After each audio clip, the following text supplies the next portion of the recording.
नमस्कार दोस्तों, स्वागत करता हूं मैं एक बार फिर अपने YouTube चैनल में। दोस्तों, आज का विषय है बहुत ही खास, स्वादिष्ठान चक्र। अर्थात मानव विकास के दूसरे स्तर पर अगर कोई चीज आती है तो वो रहता है स्वादिष्ठान चक्र। निश्चित ही स्वादिष्ठान चक्र तंत्र और योग साधना की चक्र संकल्पना का दूसरा चक्र है। सब के अर्थ से हम आत्मा को ले सकते हैं। यह चक्र तिरका स्थित पेड़ू के पिछले भाग की पसली के निचले छोर पर स्थित होता है। इसका मंत्र वम माना गया है। दोस्तों, यह अवचेतन मन का वह स्थल है जहां हमारे अस्तित्व के प्रारंभ में गर्भ से सभी जीवन अनुभव प्राप्त होते हैं। स्वादिष्ठान चक्र की जागृति और स्पष्टता व्यक्तित्व में विकास लाती है। स्वादिष्ठान चक्र का 6 पकड़ियों वाला कमल इसको प्रदर्शित करता है।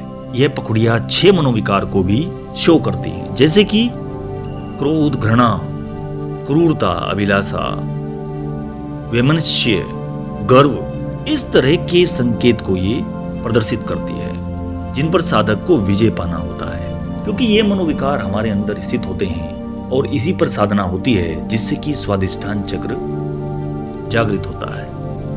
ये व्यक्ति के विकास में बाधक 6 गुण होते हैं: आलस्य, भय, संदेह, प्रतिशोध, ईर्ष्या और लोभ। इस तरह से ऐसे संकेत दिए गए हैं। इन पर विजय अगर साधक पा जाता है तो स्वादिष्ठान चक्र निश्चित ही जागृत अवस्था में आ जाता है। दोस्तों, मैं बात करूंगा, मेरा मेन टॉपिक ये नहीं है। मेरा मेन टॉपिक इस पर है कि इसको कैसे जागृत किया जाए और इसमें जो रोग होते हैं मैं उन पर जरूर विशेष रूप से चर्चा करना चाहूंगा। दोस्तों, साथ ही मैं बता देता हूं, इस चक्र का जो तत्व माना गया है वो जल तत्व है। यह जल तत्व के अनुरूप माना गया है, यानी कि किसी छुपे हुए जो खतरे का प्रतीक आप ऐसे करके मान सकते हैं। स्वादिष्ठान का रंग संतरी है। सूर्यदेव का जो रंग होता है जब सूर्य उदय होता है उस वक्त जो रंग आता है वैसा कुछ रंग इसका होता है।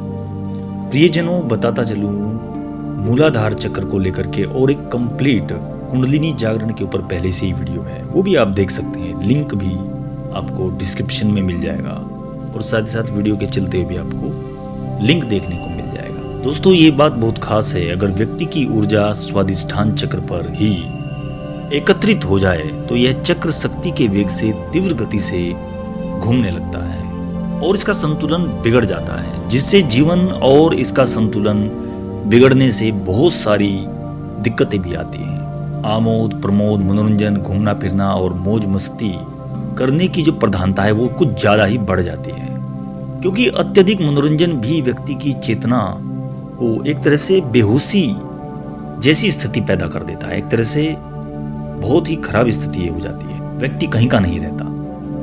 मतलब कहने का मतलब ये है, जो चीजें सच्ची नहीं है उन्हें भी आप सच मान लेते हैं। साथ ही साथ दैहिक संबंध बढ़ाने की जो इच्छा है, यानी कि भोग विलास की इच्छा भी इसमें निहित होती है, क्योंकि मूलाधार चक्र से बस थोड़ा सा ही ऊपर ये होता है। दोनों चक्र में ये प्रवृत्ति कहीं ना कहीं रहती है, जिससे चारित्रिक जो पतन है वो भी देखने में आता है, जिनका चक्र ये बेड़ा हुआ होता है। अति महत्वपूर्ण बात दोस्तों, यह चक्र धार्मिक चक्र भी है। इस चक्र से ही प्रजनन की क्रिया संपन्न होती है और इसका संबंध चंद्रमा से होता है। मनुष्य के शरीर में लगभग 3/4 भाग जल है। चंद्र मन का कारक है। यह मनुष्य की भावनाओं के जो वेग है उसको प्रभावित करता है। स्त्रियों में मासिक धर्म आदि चंद्रमा से संबंधित इस तरह के दोष और गुण से मिला जुला ये संगम है। साथ ही साथ अगर शरीर विज्ञान की भी बात ली जाए तो सर्वाधिक जल भी इसी स्थान पर होता है। इन सभी कार्यों का नियंत्रण, ये जो बातें हैं इनका सभी का नियंत्रण स्वादिष्ठान चक्र का ही काम होता है। इस चक्र के द्वारा मनुष्य के आंतरिक और बाहरी संसार में समानता स्थापित करने की कोशिश रहती है। यह चक्र व्यक्ति के व्यक्तित्व का विकास करता है। दोस्तों, स्वादिष्ठान चक्र को कैसे जागृत किया जाए, इसकी क्या विधि है, इससे पहले मैं इसकी कुछ बीमारियों के बारे में जरूर बताना चाहूंगा जो कि अति आवश्यक है। दोस्तों, यौन रोग, प्रजनन संबंधित बीमारियां, अतड़ी गुर्दे की बीमारियां और बांझपन जैसी बहुत ही भयावह और दुखदायी बीमारियां भी इससे होती हैं। मूत्र रोग, नपुंसकता इत्यादि बीमारियों से भी ये ग्रसित करने में कोई भी कमी नहीं छोड़ता अगर ये दूषित हो जाए तो। कभी कभी शारीरिक संबंध ज्यादा बनाने की इच्छा और कभी कभी बिल्कुल भी नहीं हो सकती, ऐसा भी इसी चक्र के कारण होता है।